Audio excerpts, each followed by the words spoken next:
నాన్న ఇలారా, భయంగా ఉంది నాన్న, భుజమే చెయ్యి. ఈ కాలం పెళ్లిళ్ళు వడ్డించిన విస్తరాకులు ఎత్తక ముందు విడాకులు అంటున్నారు. కార్యం అని చెప్పి కార్తిక్ తీసుకెళ్తున్నారు. ఈ లైఫ్ సింగిల్ గా సర్దేస్తాను నాన్న. బరువు పోతుందిరా. నేను పోయినా పర్లేదంట. వస్తానులే చేతి.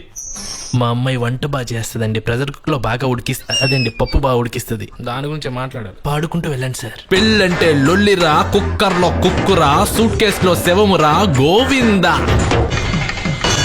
అమ్మాయిని ఇచ్చేటప్పుడు అవతలోడి కాస్తుందా అందం ఉందని కాదు, యువతలు ఇంకెవడైనా ఉన్నాడో లేదో అడగండి. ఈ పెళ్లి చూపులు కూడా పెంటకిస్తా చూడు. నచ్చిందరా? మునిగేవాడికి నువ్వే అయినా సముద్రం అయినా ఒకటే. నచ్చిందో లేదు చెప్పరా. 4 గోడల ముందు మాట్లాడాకే నచ్చిందో లేదు చెప్తా. మా ఇంట్లో ప్రెషర్ కుక్కర్లు ఉండవు, పప్పు గిన్నెలోనే ఉండాలి. సూట్ కేసులు గట్ట ఉండవు, బయటికి వెళ్ళేటప్పుడు బట్టలు మూట కట్టే తీసుకెళ్తాం. ఓకేనా? నువ్వేం పెట్టినా ముందు నువ్వే తినాలి, తర్వాతే నేను తింటా. కత్తులు, కటార్లు, కుర్చీలు, తాళ్ళు, రొక్కల బళ్ళు, తలగళ్ళు, నెయిల్ పాలిష్ తో సహా నా ఇంట్లో అన్ని బ్యాన్. చూడమ్మాయి, అనవసరంగా ఆత్మ అవడం కన్నా ఆచి చూచి అడుగేయడం మిన్న అన్నారు పెద్దలు. అందుకే పెళ్ళాక నాకు ముందు పెట్టి ఎలా లేపేద్దామని ఆలోచించే బదులు నీ మనసులో ఎవరైనా ముందు పెట్టు, ఇద్దరు లేపుకెళ్లే బాధ్యత నాది. పెళ్ళంటే లొల్లిరా, కుక్కర్ లో కుక్కురా, సూట్ కేస్ లో శవమురా, గోవిందా. అమ్మాయిని తల ఒప్పమనండి, ఇక్కడే తాళి కట్టేస్తా. నాకు ఇష్టమే.